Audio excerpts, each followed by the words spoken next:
दिन आपका दिन शुभ और मंगलमय।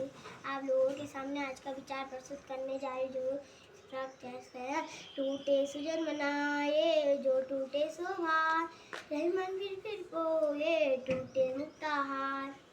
टूटे सुजन मनाइए जो टूटे सौ बार, रहे मन फिर पोइए टूटे मुक्ता हार। पहले इसलिए ताली बजा दो तुम्हारी आस्था के लिए। और अच्छा बोला उसने। इस दोहे में जो है रहीमदास जी कह रहे हैं, जो अच्छे लोग होते हैं यदि वो आपसे रूठ जाते हैं तो उनको जो है बार बार रूठने पर उनको क्या कर देना चाहिए, मना देना चाहिए। उनकी खुशामद करके उनको मना दो, ठीक है ना, उनको खुश कर दो, है ना, उनको अपना बना दो। जो लोग अच्छे लोग होते हैं, ठीक है ना। जिस प्रकार से मोतियों की माला टूटने से हम उसको क्या करते हैं, बार बार जोड़ते हैं ना। मोतियों की माला टूटती है ना, हम उसको फिर जाकर पिरोते हैं ताकि ठीक हो जाए, फिर हम गले में धारण करेंगे। तो उसी प्रकार से जो है, जो सज्जन लोग होते हैं उनके रूप जाने पर हमको क्या करना चाहिए, उन्हें बार बार मना लेना चाहिए। इस दोहे का अर्थ है, उधर लिखा हुआ है, रूप यौवन संपन्ना विशालम कुल संभवा, विद्याहीनम न शोभन्ते निर्गमता योग किंसुका। ठीक है, रूप यौवन संपन्ना विशाला कुल संभवा, विद्याहीनम न शोभन्ते निर्गंधा इव किंसुका। इसका मतलब ये होता है, यदि कोई व्यक्ति जो है रूप यौवन से संपन्न है, ठीक है, और विशाल कुल में उसने जन्म लिया हुआ है, लेकिन वो विद्या से हीन है, उसको कुछ नहीं आता है। क्या है, विद्या से हीन है, उसको कुछ नहीं आता है, तो सुगंध रहित जो है फूल की तरह वो शोभा पाता है। जिस फूल पे सुगंध नहीं होती है ना, अच्छा नहीं लगता है। जिस फूल पे क्या नहीं लगती है, सुगंध नहीं होती, तो क्या नहीं लगता, अच्छा नहीं लगता है।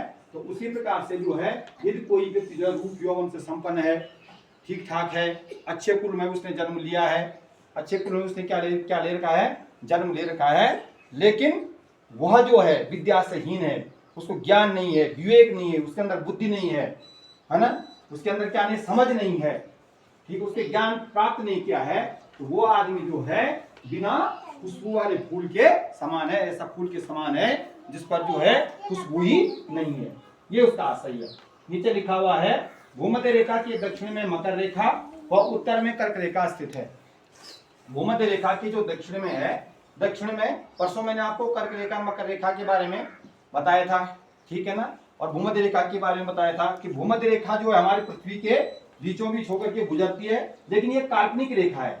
इसलिए रेखा कहीं पर खींची नहीं गई है, ये रेखा कहीं पर खींची नहीं गई है, काल्पनिक रेखाएं हैं। चाहे भूमध्य रेखा हो, चाहे कर्क रेखा हो, चाहे मकर रेखा हो, ये काल्पनिक रेखाएं हैं। ये रेखाएं क्या नहीं हो रखी हैं, खींचने। क्या हम पृथ्वी पर इतनी बड़ी रेखाएं खींच सकते हैं? संभव है क्या ऐसा? पृथ्वी पर लकीर खींचना संभव है? नहीं है, संभव नहीं है। इतनी बड़ी पृथ्वी पर खींचोगे तुम, लकीर खींचोगे तुम? यहां से क्या लकीर खींच दोगे हैं? लकीर खींच सकते हो, लेकिन उससे दूर तक नहीं खींच सकते। यहां से कनाली से खींच सकते, लेकिन उससे दूर तक नहीं खींच सकते हो। तो इसका मतलब यह है कि ये काल्पनिक मानी गई है।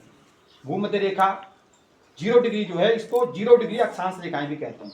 भूमध्य रेखा को 0 डिग्री अक्षांश रेखा कहते हैं, ठीक है। भूमध्य रेखा के ठीक उत्तर में 23.5 डिग्री, उत्तर में जो है 23.5 डिग्री पर कर्क रेखा है, और ठीक दक्षिण में 23.5 डिग्री पे क्या है, मकर रेखा। तो उत्तर में हमारा देश भारत जो कर्क रेखा जो देश के बीचों बीच होकर गुजरती है। मैंने परसों बताया था आपको कि कर्क रेखा जो देश भारत के 8 राज्यों से होकर के गुजरती है। कितने राज्यों से होकर गुजरती है? 8 राज्यों से होकर के गुजरती है। और जो भूमध्य रेखा, जो मकर रेखा, वो भारत के भूमध्य रेखा की कहाँ है, दक्षिण में है। कहाँ है? दक्षिण में, 23.5 डिग्री पे दक्षिण में है। समझ में आ गया? समझ में आ गया? तो अभी आज के लिए केवल भूमध्य रेखा, कर्क रेखा के बारे में समझ में गए कि भूमध्य रेखा कहाँ है, पृथ्वी के बीचों बीच, जिसको 0 डिग्री अक्षांश कहते हैं। अक्षांश रेखा 181 है, मैंने 0 डिग्री को मान करके, ठीक है। कर्क रेखा जो भूमध्य रेखा के उत्तर में है, और मकर रेखा भूमध्य रेखा के दक्षिण में है। समझ में आ गया? जिसकी समझ में आया हाथ खड़े करो। ठीक हो गया। इधर बोर्ड में देखो, आज का जो है डेली ब्लैक बोर्ड अपडेट है 1754, 21 अप्रैल 2025, डे मंडे। आज क्या है? मंडे है। कौन सा डे है आज? मंडे है। मंडे में सोमवार, मंडे में सोमवार। ज्ञान एक टुडेज थॉट है। ज्ञान एक ऐसा दीपक है जो आपके जीवन में प्रकाश फैलाता है। अभी ज्ञान की तो बात हो रही थी, नहीं हो रही थी? वहां पर विद्या की, ज्ञान मैंने विद्या, ज्ञान मैंने विद्या। अगर हम विद्या से हीन है तो कुछ भी नहीं है, ठीक। हम विद्या, हमारे अंदर ज्ञान है, नॉलेज है, विद्या है, तो इसका मतलब जो है वो हमारे जीवन में क्या फैलाएगा? उजाला फैलाएगा, प्रकाश फैलाएगा, हमारे जीवन को उज्जवलमय बनाएगा। हमारे जीवन को क्या बनाएगा, उज्जवलमय बनाएगा। टुडेज वर्ड है आज सर्विस, सर्विस माने सेवा, संस्कृत में बोलते हैं सेवा, संस्कृत में क्या बोलते हैं, सेवा है। और नीचे लिखा हुआ है टुडेज, आज की स्पेशल पुण्यतिथि शकुंतला देवी, इनको मानव कंप्यूटर के रूप में जाना जाता है। शकुंतला देवी को किस रूप में जाना जाता है, मानव कंप्यूटर के रूप में जाना जाता है। 21 अप्रैल 2013 को जो है उनका निधन हुआ था और उनके निधन पे उनको सत नमन करते हुए श्रद्धासुमन अर्पित करते हैं।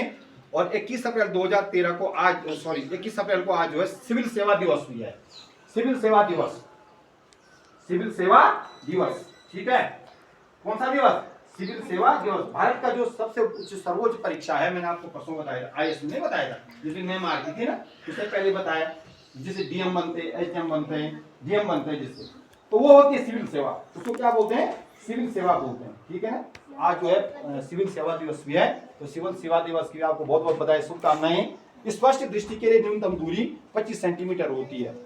क्या लिखा हुआ है, स्पष्ट दृष्टि के लिए न्यूनतम दूरी कितना सेंटीमीटर, कितना सेंटीमीटर, 25 सेंटीमीटर होता है ना। न्यूनतम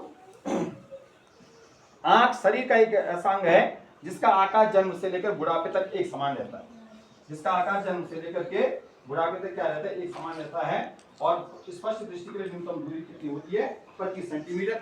आज की जो प्रेरणा है कुमारी मीरा और आज का सूरज है सागर, दोनों के लिए स्पेशल तालियां, बहुत बहुत बधाई, शुभकामनाएं। ओके।